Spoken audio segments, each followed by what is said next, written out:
I don't know if any of you, like me, are prone to criticise other drivers when you're driving a car. I'm sure you would never do that.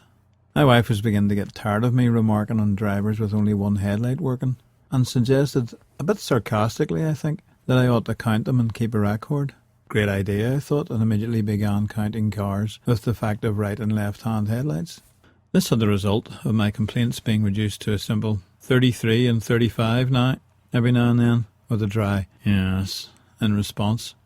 Eventually I counted up over 4,000 defective headlights before I stopped, and I discovered that the number of right-hand and left-hand defective lights always came back into balance.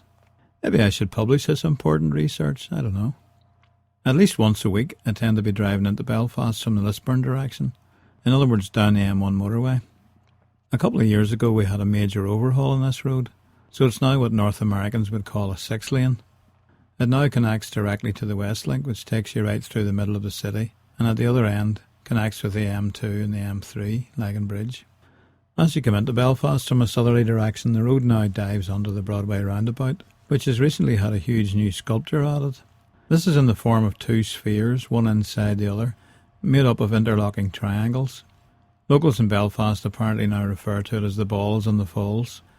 Actually, just after they first opened the new road, and before the specifically ordered pumps arrived, this tunnel flooded in heavy rain, and the road had to be closed again for a while.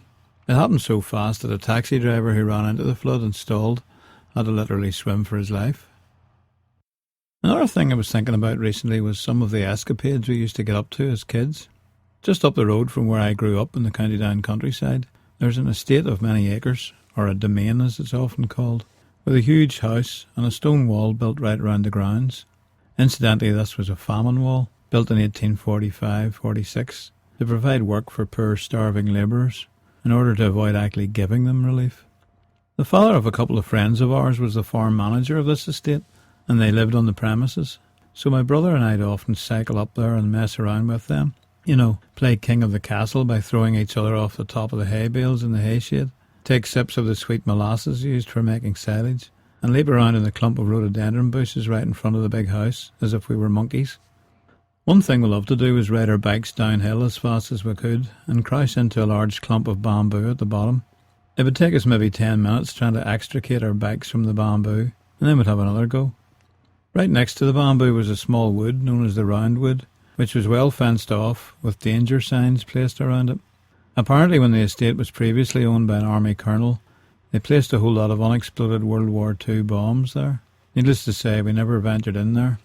Another thing we'd get up to was building dams, either across the small stream at my cousin's farm, or when we were younger, in the sheugh at the bottom of the field next to our house. A sheugh is a field drain, and as this one led from a small bog to the river nearby, it always had water in it. We'd arrive home for tea with our clothes black and stinking with river mud. Animals sometimes got into the sheugh to drink, and then found they couldn't get out again. Hence the expression, "You're as awkward as a pig in a sheugh." At the other end of this particular sheugh, just beyond our property and right beside the bog, was what is known here as a flax hole. When the linen industry was at its height in Northern Ireland, there were thousands of flax holes all over the countryside. Farmers would cut the flax and bind it into sheaves, which were then placed in the flax hole under water and left for several days. The soft outer fibres would rot away, leaving behind the strong fibres needed for making linen, a process known as retting the flax. And that's where your expensive Irish linen comes from.